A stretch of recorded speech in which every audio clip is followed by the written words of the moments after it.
First of all, before we go doom and gloom, let's celebrate the 2022 to 2023 season NFC East champions and the owners of the #1 seed in NFC, them Philadelphia Eagles. What's up? It's your boy Cintron coming back at you with another news video.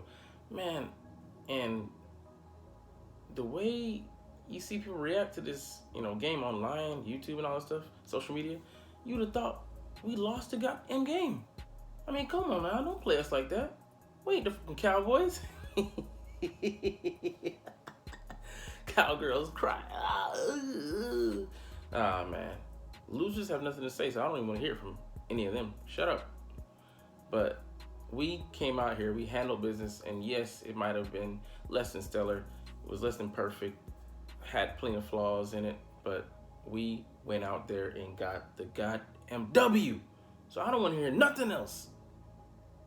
14-3, best record. Yes, it's a 17-game slate instead of 16-game slate, but best Eagles record ever. And we control our destiny as far as people have to come see us in our house to make it to the next step of the playoffs. So, I mean, that's all you could ask for. We got some guys back, chiefly Jalen Hurts. And, yeah, man, it wasn't going to be perfect. We knew that. But all that matters at the end of the day, them t-shirts and them hats, I ain't going to Africa. You know what I'm saying? But let's start in, look at some things, some observations that I gleaned from an article, as well as ones that I just came up with myself and looked at that were, I felt like, poignant. So number one, it was obvious that on both offense and defense, we were keeping it vanilla. There wasn't nothing special about that cake. A little vanilla extract, and that's it. We extracted everything else. So obviously the number one goal was to keep Jalen Hurts safe. And he actually took 3 first-half sacks. But he couldn't be his usual self. He couldn't scramble around. He couldn't charge forward when they were gaping holes in the defense. He just didn't take chances. He slid. I mean, you thought it was baseball the way he was sliding. And as many times, he might have been up at bat and sliding to make the base. But he kept himself safe. Like, there was like 1 or 2 runs where he took some contact and it wasn't even anything heavy. So he came out unscathed. And also a report came out that Nick Sirianni said that he was playing in pain. So I don't know if he got an injection or not, but he played through it. So he's not going to be 100% most likely. 2 weeks still to heal up until like the 23rd. It is what it is. I believe he'll let loose when that time comes. Because like I said, playoffs? This wasn't the playoffs. This is just a damn game. So yeah, we kept it just super basic. Like no really complex concepts. Just you go beat this man. Like the first play, the only reason that he was wide open is because they weren't used to playing A.J. Brown. They weren't starters, but they settled in. They got used to him. Just running, just basic concepts. And obviously we don't want to show anything, put anything out there on tape. Oh, they did this last week. They might do this upcoming. Just kept it. We were playing, with one hand tied behind our back, pretty much. And this wasn't a braggadocious thing, like, oh, I could beat you anyway. It was just like, we're playing against their backups. You don't have to worry about this being a pristine performance. Let's just go out there and hopefully this is enough for the win. And on the defense, the same thing. I hated seeing that, but it's Jonathan Gannon doing Jonathan Gannon things. We were playing tight. I believe man coverage. When he got up until we had that 16-point lead. And then after we got a lead, what does Jonathan Gannon do? He does what he always does. Took his foot right off that gas and relaxed. Had us playing off. Looking at the guys. Oh, let's see and react.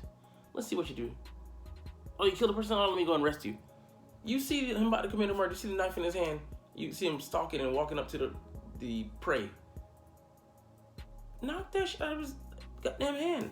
Shoot the man. Put him down before he has a chance to do what he's gonna do, and it's not anything nice. The man has dastardly intentions. So I hate that defense, and it's the defense that we gave up plays out of. CJG, Chauncey Gardner-Johnson, CGJ is in the slot, but we have him playing off, and he's giving up yards. He has some of the best man coverage you're gonna see from a slot corner. And yet, it makes it look like, we played ourselves. Like, I really, like, as much as he tries to sell it, I just do not buy our guys. Any of the four starting in the secondary: Marcus Epps, James Bradbury, maybe CJ, okay. Reed, maybe okay. I think they're okay in zone. Devontae Maddox, maybe okay, but he's not even in the picture. Or Darius Slay as zone corners, or like Marcus Epps as a zone safety. I mean, you can say he's safety, so he plays in the zone technically, so he's going to be better than the corners, but those are man corners. Let them lock up the opponent in front of them and let everybody else play. Or at the worst, let Bradbury do zone, and then just let Darius, let him free. Let him loose. Let him lock down that receiver. So I hate that. And also it puts, our linebackers in compromised positions as well. But I just feel like overall, like, there was more of a lax aura about our team. And like, yeah, you can say this and that. It just takes the tension out of the match when it's not life or death. And that also just crept into their psyche. Like, can't be helped. And we went out there, we executed, well enough to win the game. So I don't have there's a few moments where I got nervous, of course, but it's just me. I want to lead. I want to win by a big margin. I want to get up early, and we put the subs in, but keep the foot on the gas, be aggressive, and that's the antithesis of what Jonathan Gannon wants to do as a coordinator. He wants to be in control, and this is the NFL. It's a game. You're not going to be in control with 22 participants that you can only 11 that you have influence over, and 11 that you don't, that you're trying to strategize against. That's the game. Anyways, moving on to number 2. Hurts showed enough as this was just about him knocking out the rust. He had some overthrows he usually makes, but the timing was there and enough routes to the big 3 plus fast Batman to acquit himself. Yeah, he did enough.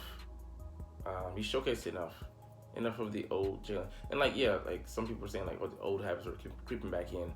That was just due to him being out, for 2 starts, getting his feet back wet, and then him playing with a compromised shoulder that's still, causing him some pain. So, passes sailed on him, or you allowed him to sail. You can clean all this stuff up. You hit the film room. Jalen's gonna take a look at it. Coach is gonna take a look at it, and they're gonna get this fixed because they've just been too sharp this whole season. Like I said, you don't go out. It's not a fluke at this point. So you could say that, quarter of a season, first half of the season, maybe 60% of the season. But once you put 3/4 of this kind of tape out there consistently, you are what you are. You are what the tape says you are. So people letting one bad game or performance, it wasn't even bad. He just didn't look like himself, and he's quite literally not. He's injured. Well, injured. He's injured, hurt, whichever one you want to say, but he's compromised to some degree. And him not being able to scramble, when he's able to play like himself, run, pass, mix both, keep the defense on the edge, they don't know what's coming, that is like the greatest element of surprise. That's the greatest element that he can play with. His original, like if that was an anime power, that would be his. Then the power to keep his enemy off balance. If they can't predict what you're doing, they're always going to be kind of hesitating. That slight lack of anticipation is going to do them in, and it opens up our offense tremendously. zone reads, and like that stuff wasn't even there. So you take away all that, you're stripping the offense. You're, like you said, you're handicapping us. So people worried him. I just like this fool I was arguing with on YouTube. It's just making no sense. Relax. It's like, even if, okay, we're bad, we still won the game. We're not like the Cowboys. We're not fucking lost the game with Dak setting a fucking new record, least games played in, and tied for the league lead in interceptions at 15, and another pick six. Like, how many pick sixes has he thrown? At least 3. And I feel like it's more. Who has confidence in them going into that game this weekend, upcoming weekend? Come on now. So would you rather play like that or play like Jalen played? Your silence is deafening. Even though I know you can't talk back, but there's not an earnest person out there, an unbiased person out there who would disagree. So let's not cap. It's not. All right, number 3. The guys who came back, Chauncey Gardner-Johnson and Robert Quinn looked terrific. Like, it was apparent that, okay, damn, I was like, okay, let's see what he does. But coming off that edge, and something we vitally need, with Josh Sweat out, he's coming back, hopefully, for the playoff game upcoming. But, there's no guarantees. Could have a setback or something like that. But Robert Quinn looked excellent coming around that horn. If it's funny, it's crazy. Like, this being the first guy to start, we don't have any tape on him. Anytime you don't have any tape on him, you don't have anything to go off to expect, from a guy. So they could actually come out and surprise and fare better than expected, because it's the great unknown. Saying the land before time, but that's the great unknown, baby. Like, he looked amazing. Like, we should have had some sacks. Graham led up 1-1 as well in that game. I'm like, damn, you guys let him out of your grasp. But, they weren't expecting him to have that kind of mobility. Kudos to the kid. He did good, Davis Webb. And damn, Reed, you can't let him truck you like that. I was like, I know you're thinking about maybe DeMar, but the hell no. Man, they're going to root him for that. He was jigging in the locker room, though. Say, okay, Reed, I see you. But they both look excellent. CJ was a Swiss Army knife in the slot, at safety, even in dime. I don't know what he did in the dime package, but he was all over the place. And getting physical, he dude tried to hurdle him. He caught him midair, threw him down. Like,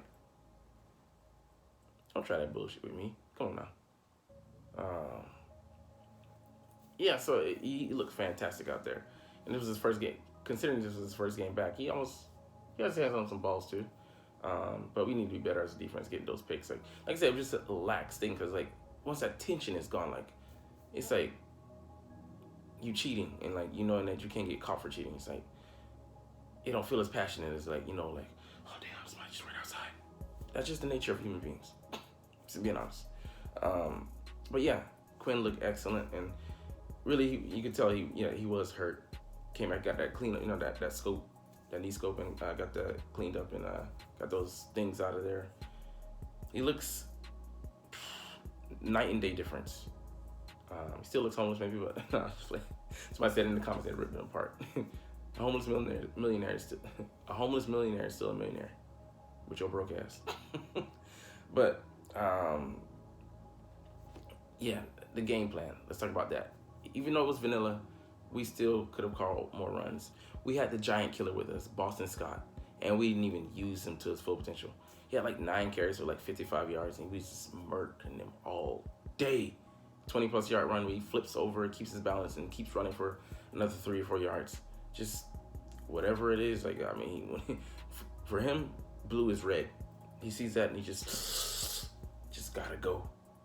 I gotta go. So, I mean, just excellent work. But 35 passes to 25 runs, that's unacceptable. And consider we have a stable of backs. We have Kenneth Gainwell, who's his number 2, Boston Scott, who's in number 3, and then Miles Sanders, who just disappeared from the game plan. I mean, rightfully so. If he's injured, then reserve him. But use those other 2 backs. And like I said, we didn't see, I put in another video, we didn't see Trey Sermon at all. Like, that's just disappointing. Like, use those guys, rely on them to close out a game like this. Like, when they're weak against the run, when you're playing against the backups. But private comes before the fall, and we just stuck on being pass happy. Whether it be backup starters, Middle Earthers, aliens, whoever we put in there, like, the fuck you doing, man? But overall, this was just a glorified scrimmage. Like, let's be honest. Like I said, like, the tension wasn't there for some of the guys. Like, a lot of the guys, even for Jalen himself, like, you know, he wasn't mentally, like, laser focused as he usually is. And yeah, it's just when you know that, like, you got the game in the bag most likely, and you play even to just 60% of your capabilities, you could be able to win. Like, you can see, like, you know, like, they were making plays, and then, like, when it came down to that last drive, like, they just did what we normally do. But it'll be interesting to see how everything else plays out around the league. But yeah, we got this squared away. I'm happy about that, so we can just really focus on cleaning things up and game planning for whomever we get in the divisional round, and just resting up those, you know, those guys that need it.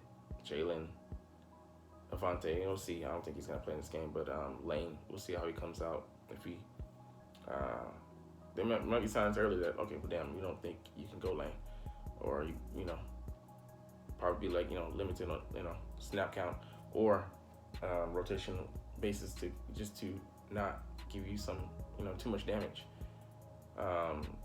or just, you know, go ahead with the line swap, because it just doesn't look like you're gonna last long. So, you know, who knows? But those are things for the future. Right now, let's enjoy this NFC East crown, and to the rest of y'all teams, y'all niggas play. Play for your playoff hopes, as Dave would say. All right, let's get out of here. Fly, Eagles, fly. Let's go. Like, comment, share,